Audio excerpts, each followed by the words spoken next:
You're up for the VP role. On paper, you're the obvious pick. You have the results. You have a team that would follow you anywhere. You have years of receipts to prove that you can do the work. And still, there's a voice in your head that keeps you a half step back.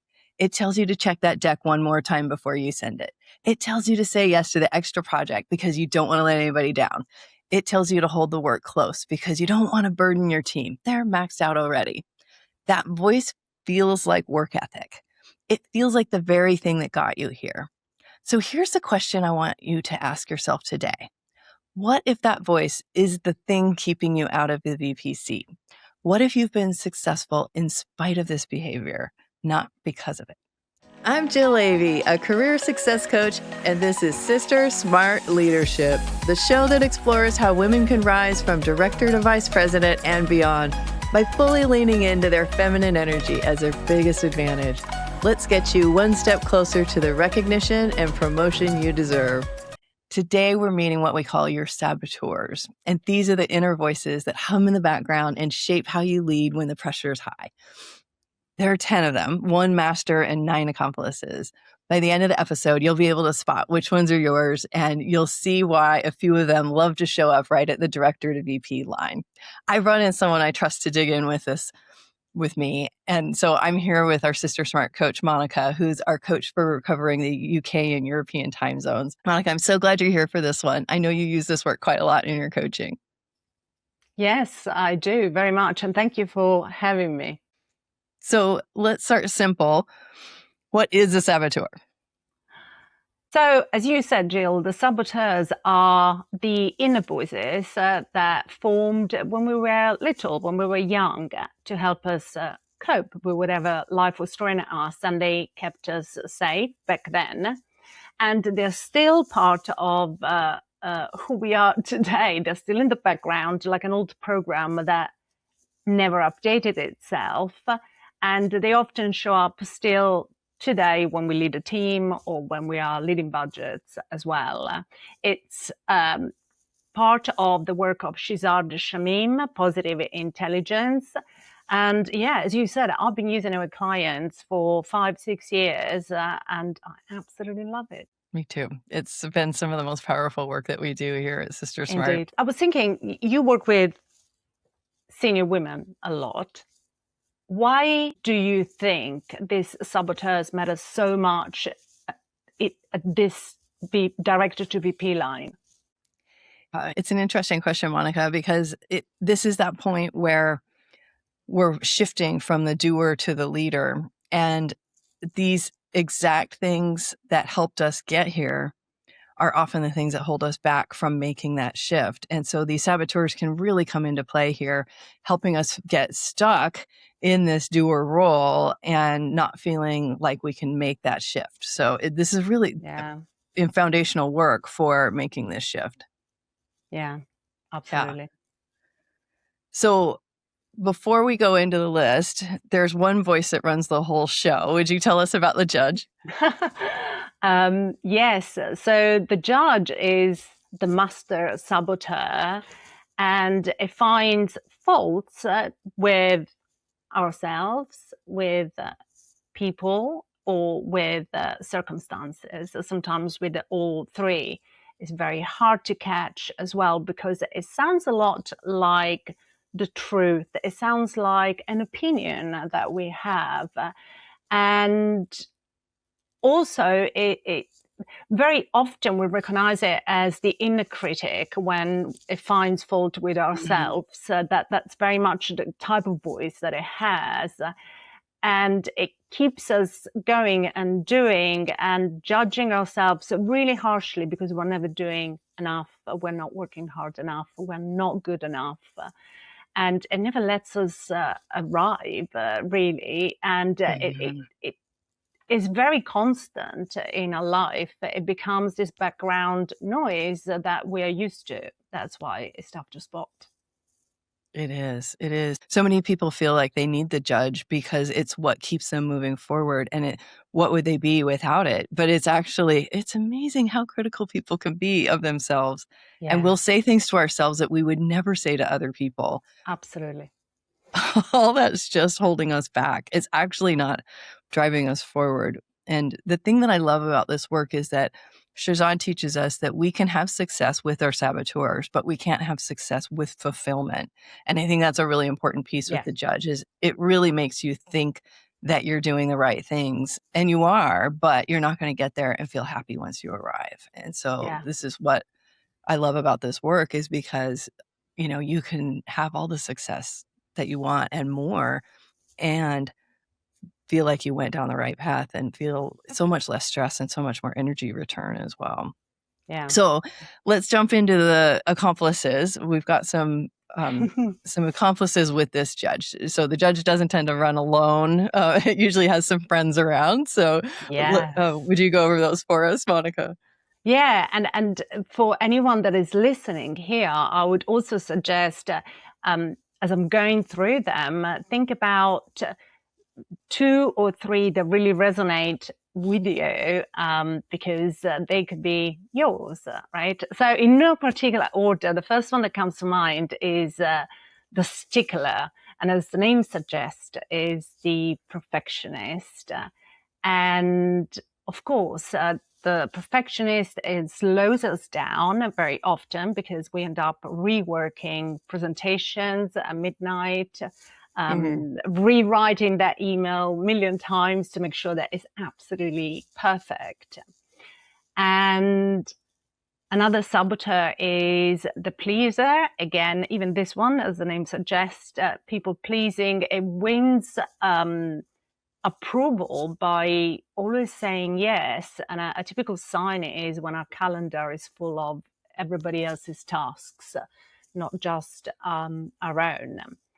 And the hyperachiever, I would say that is a very interesting one. And I know me and Ju spoke about this before. It's such a common one in our clients, the hyperachiever, because a lot of leaders have the hyperachiever as one of the top 3 saboteurs, and is the one that we feel is helping us to achieve, is giving us the drive. But ultimately, the hyperachiever is obsessed with productivity that is going to stop us from resting, and we end up wearing burnout, as a badge of honor sometimes. So yeah, that's a very popular one. And then we have the controller. The controller, again, needs to be involved in everything, one of the symptoms is micromanagement, of course.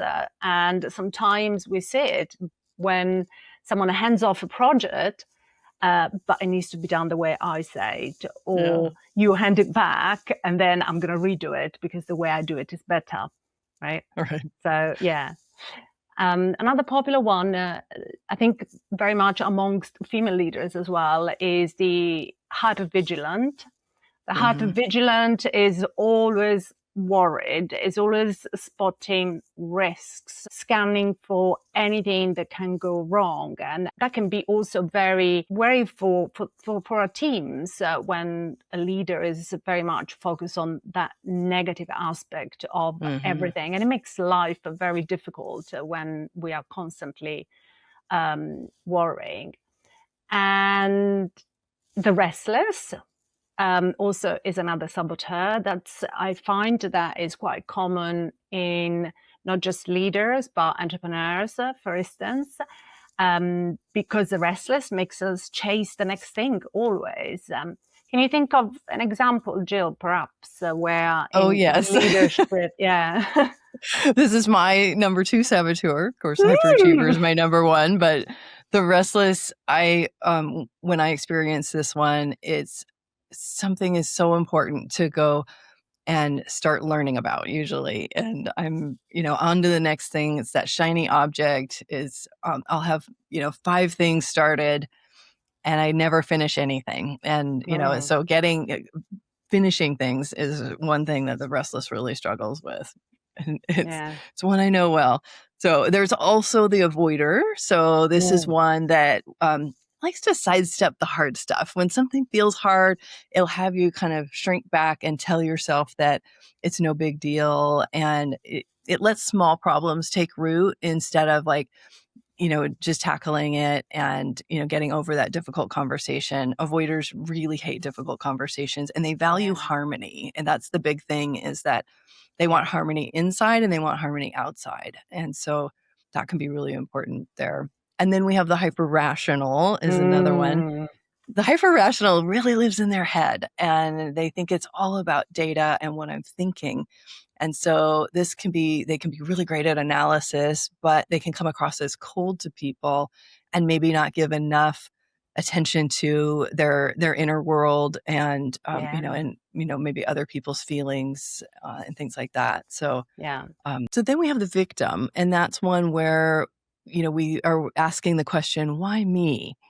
And that can cause us to kind of turn inwards under stress rather than looking outwards for what we can do and how we can take action. So we can kind of notice this. We might go quiet and feel a little moody. Maybe we're waiting to be noticed. That's the kind of thing there. So that's our whole gang of saboteurs that like to come out and party along with the judge, I always say. So Monica, which of the 10 do you think grab women in that VP or director to VP jump the most? In my experience, there's 4 in particular that they tend to show up a lot. And that's because they are the doers, muscles, essentially. So the first one is, of course, the hyperachiever. And the hyperachiever is going to keep us in the weeds all the time. The pleaser will also comes up quite a lot, because that's when we end up saying yes to everything. The stickler, of course, we justify that as having very high standards. But as I said before, it keeps us constantly, it essentially stops us from growing our team. And then the controller, right? Because the controller will not delegate, and we end up becoming the bottleneck. Yes. And I see a lot of these forcing more of the hard work. So many of our clients come to us when they're feeling like, I just need to work harder, and I've been working harder and harder, and I'm not getting noticed for all my effort. And so these saboteurs can be very much behind all of that. Yeah. And in your experience, how would you tell the difference between someone who has done a lot of work on their saboteurs and someone who has not? So that's a great question. Let me give you an example of, like maybe what a client might look like before and after. So before, they might be just working so hard, working, calendar that's busy, meetings back to back to back to back to back all day, every day. And it all seems so important. And we call this being stuck in the busyness trap. So this is so common. We have a whole module about it because it's so common. And a lot of times what's driving that is the pleaser, as you mentioned, the controller. They have to be in everything. They have to be, they're not delegating to their team as much as they could. A lot of those meetings could be handled by somebody else. The pleaser causes you to not say no to meetings. And then we can have the hyperachiever, which is really about, what have you done for me lately? You're great, but what's next? What are you doing now? And it leaves us no time to celebrate. And so we've got, you might have somebody who's just driving. And in that busyness trap so much, they're exhausted, they're close to burnout, or maybe already feeling some signs of burnout, and they're not getting noticed. And so when you work with the saboteurs, all of a sudden you can free up so much of this energy that's going to judging everything. Like when you drop the judge, you get so much time and energy back because you just don't spend it thinking about everybody else and beating yourself up. And that takes a lot of energy. And so when you can refocus that energy on actually moving forward and taking action, then you're going to get so much more momentum. And the biggest shift that I see is when you stop holding yourself back because you're trying to please everybody else, and you start doing what's going to make the most impact and take the chance that it might not be the popular thing, that you're going to get respect, not praise or not likability. We want to be able to, I mean, we need to be easy to work with, but so often that pleaser is really driving too much behavior, and it holds us back from saying the hard things, having the hard conversations, and partnering with people in a way that we really could. And so when you open that up, now all of a sudden you've got somebody who's not afraid to talk about their work, not afraid to partner and collaborate with people more, not afraid to delegate. And they didn't realize that they were doing all that before they started. And that's the tricky part, is this could be running under the surface so much. And so, you know, that's something where we didn't, like, I remember when I first started doing this work, I had no idea that I was sabotaging myself so much. And when I started to realize what it was, like, that felt kind of heavy, you know, and it was, you know, it gave me some real pause of like, wow, now what, you know? So Monica, if somebody just recognized some of these in themselves, what would you want them to know?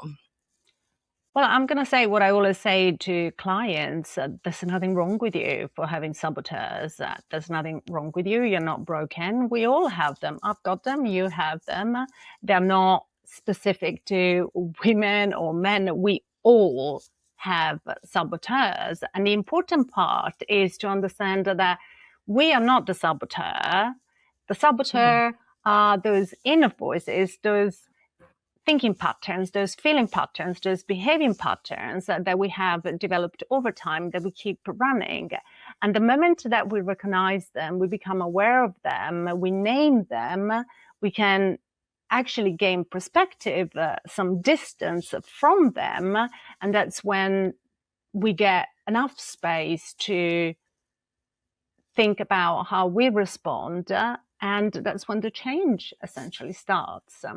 And one of the questions that I get asked a lot, and I don't know if you do as well, is why don't we get rid of them? Or how do I get rid of them?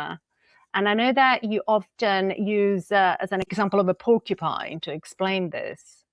I do.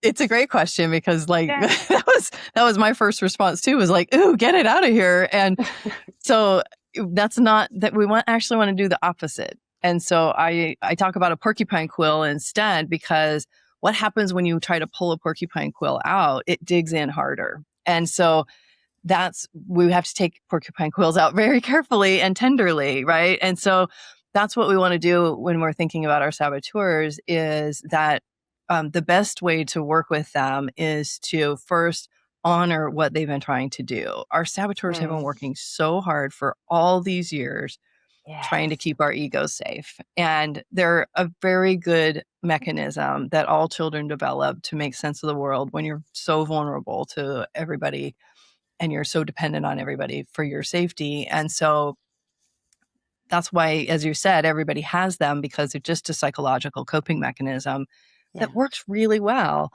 when you're younger.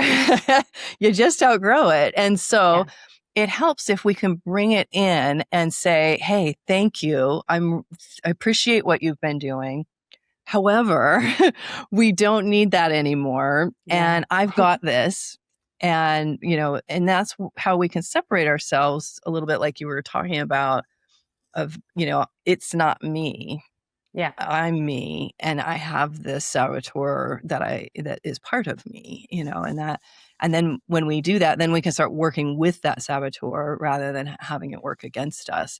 And so we can say, you know, something like, you know, I think of my judge, you know, and I'm like, hey, thanks so much. I see what you're doing and I appreciate it, but I'm going to go ahead and do this instead.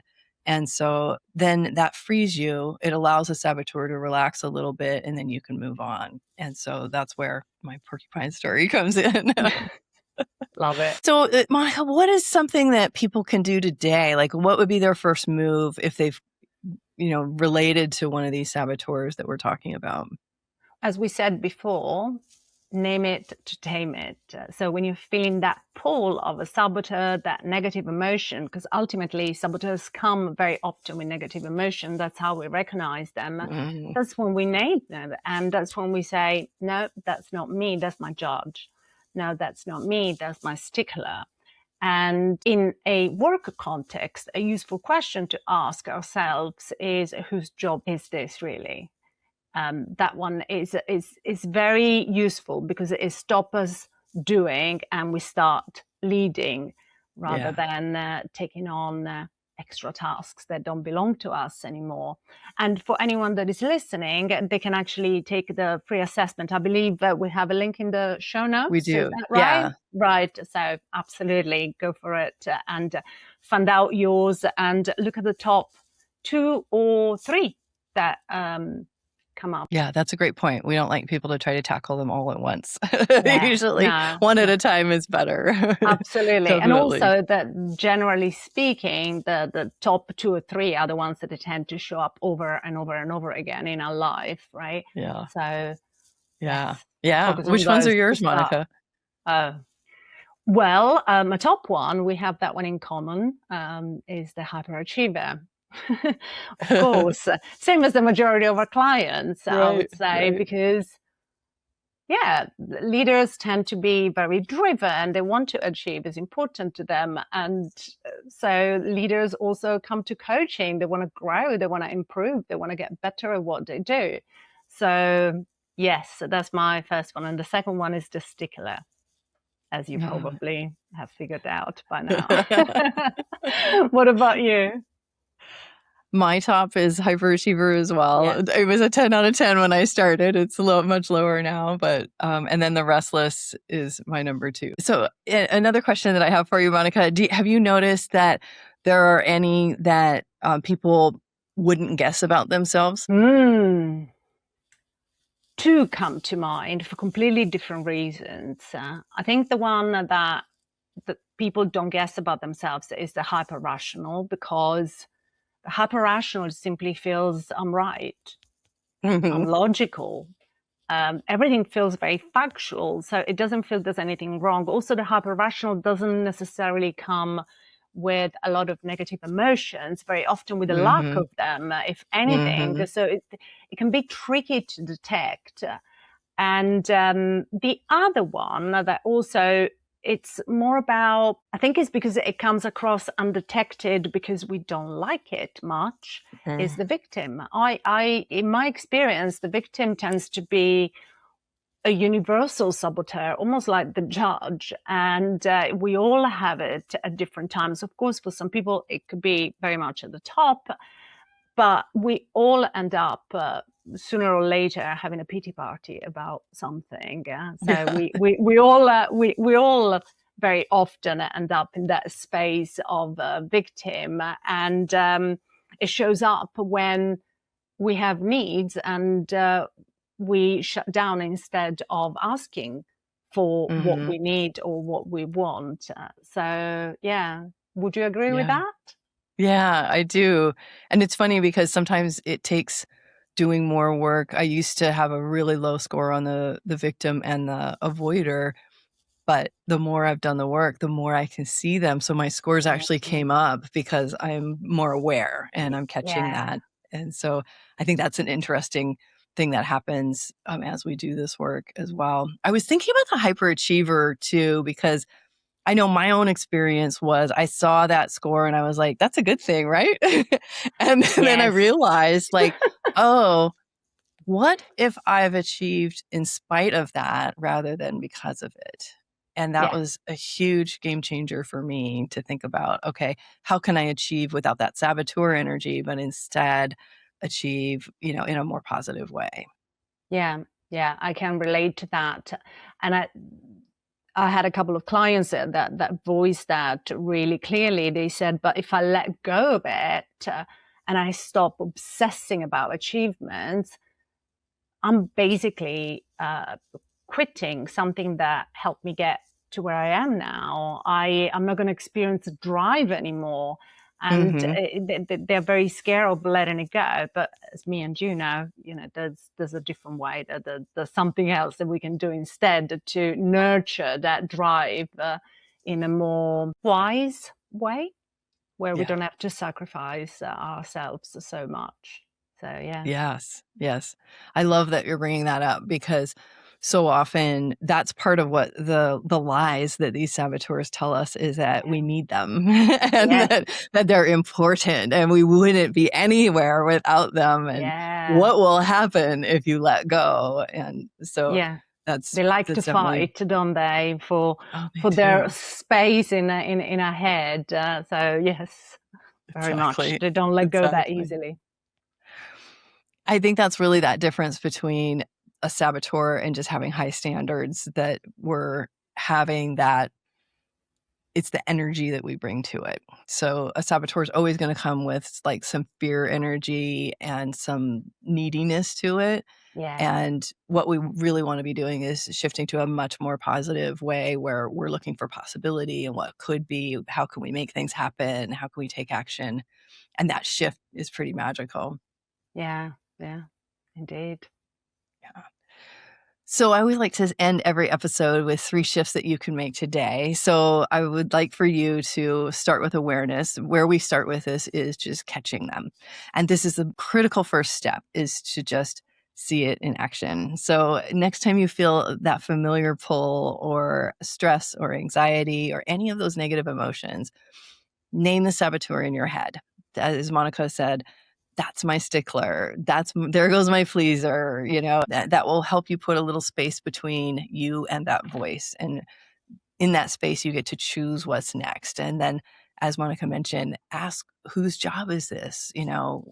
Who really should be doing this? And hopefully you can come back to yourself and make that decision. So, and then the third thing that I'd like you to do is check the link below and take the assessment and see, we can, in just a few minutes, you can find out exactly what your saboteurs are and which ones might be driving the vote for you. And you can learn a lot about each one of the saboteurs through that assessment. And through that link that we have here, you also sign up for a free assessment review with one of the SisterSmart coaches. So we would love to help you see what's the next steps for your saboteurs and where you could take this. So thank you so much for watching.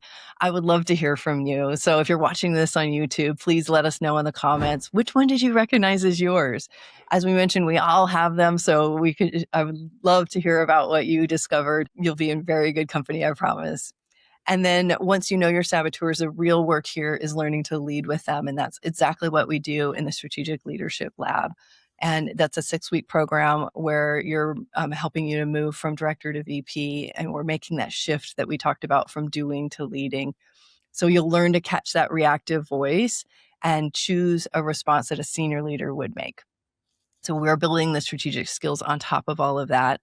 And our next group starts in September 11. And so you can find all the details there at sistersmart.com/SLA. And the link will be in the show notes for that as well. So if you're a leader who wants to make a bigger impact and lead at a higher level in your career, subscribe either on YouTube or where you listen to your favorite podcasts. I'm on a mission to help more women be successful in leadership so that our world gets the benefit of what women can bring to leadership. And if that's aligned with you, I'd love to have you be part of this community and tune into more episodes on women's leadership and support more success for us all. See you in the next episode. If you're ready to fully lean into your feminine leadership and get promoted from director to vice president and beyond, hit that subscribe button so you'll get all the episodes to come. And check out the recommended video here to see how women are rising up without playing by the old rules that built these male-dominated industries and systems.